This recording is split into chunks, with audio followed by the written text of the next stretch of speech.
जय शिवराय मित्रांनो, महाराष्ट्राचे उपमुख्यमंत्री अजितदादा पवार यांच्या विमान दुर्घटनेला जवळपास 6 महिन्याच्या वर काळ गेलेला आहे। त्यांच्या चौकशीचा अहवाल आणखीही जाहीर झालेला नाही।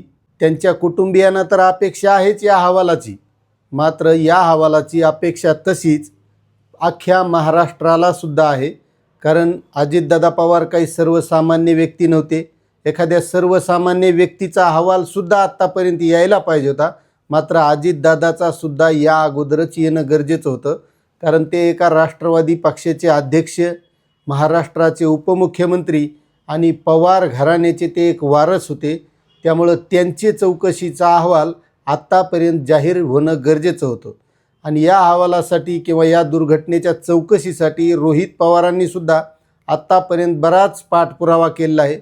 मात्र आज योगेंद्र पवार यांनी पत्रकारांशी बोलताना आमचा संयम सुटत चाललेला आहे, आम्ही चौकशीच्या अहवालाची वाट बघत आहोत आणि आम्हाला या चौकशीबद्दल अद्यापही कोणत्याही प्रकारची काही माहिती मिळालेली नाही, अशी त्यांनी माध्यमांशी प्रतिक्रिया दिली। आणि या दुर्घटनेबद्दल आमच्या मनात आणखी प्रश्न आहेत की नेमका अहवाल कधी येणार आणि नेमकं झालं काय होतं। हे नुसतं योगेंद्र पवार किंवा पवार कुटुंबालाच नाही, तर अख्खा महाराष्ट्र याची वाट बघत आहे की नेमकं अजितदादाच्या बाबतीत काय झालं होतं, नेमकी दुर्घटना कशामुळे घडली। आता जर अजितदादासारख्या व्यक्तीसोबत असं काही होऊ शकतं, अपघाताची चौकशी लवकर होत नाही, तर सर्वसामान्य व्यक्तीचं जर असं काही झालं तर त्या व्यक्तीचा चौकशी अहवाल कधी येणार, असा सुद्धा प्रश्न निर्माण होतो।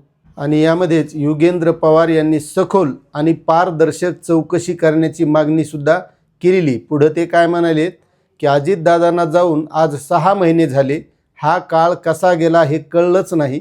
पहिल्या दिवसापासून आमची एकच मागणी आहे की या दुर्घटनेची सखोल चौकशी झाली पाहिजे। पहिल्या महिन्यात प्राथमिक अहवाल आला, मात्र तो आम्हाला पटलेला नाही। त्या अहवालातील अनेक मुद्दे चुकीचे असल्याची आमची भावना आहे। त्यांच्या मते इतक्या मोठ्या दुर्घटनेनंतरही अंतिम निष्कर्ष अद्याप समोर न आल्याने सर्वसामान्य नागरिकांमध्ये संभ्रमाचे वातावरण आहे।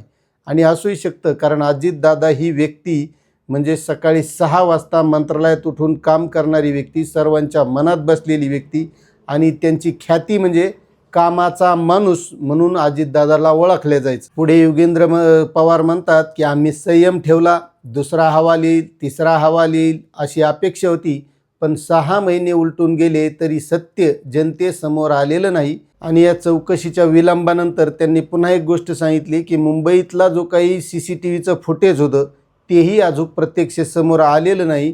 त्या दिवशी नेमकं काय घडलं हे जनतेला कळालं पाहिजे।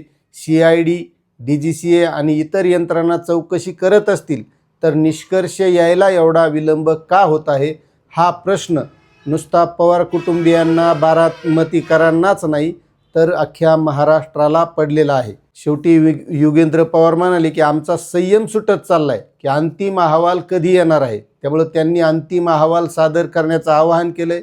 6 महिने आम्ही संयम ठेवला आहे, पण इतका काळ उलटूनही संबंधितावर कारवाई होत नाही। दुर्घटना मोठी घडलेली झाल्याची दिसत आहे। आता आमचा संयम सुटत चालला आहे। बारामतीकरांना, अख्ख्या महाराष्ट्राला सत्य जाणून घेण्याचा अधिकार आहे। चौकशी जे काही निष्पन्न असेल ते जनतेसमोर यायलाच पाहिजे। आणि खरंही ते की नेमकं काय घडलं आहे, कसं घडलं आहे हे जनतेला सुद्धा कळणं गरजेचं आहे।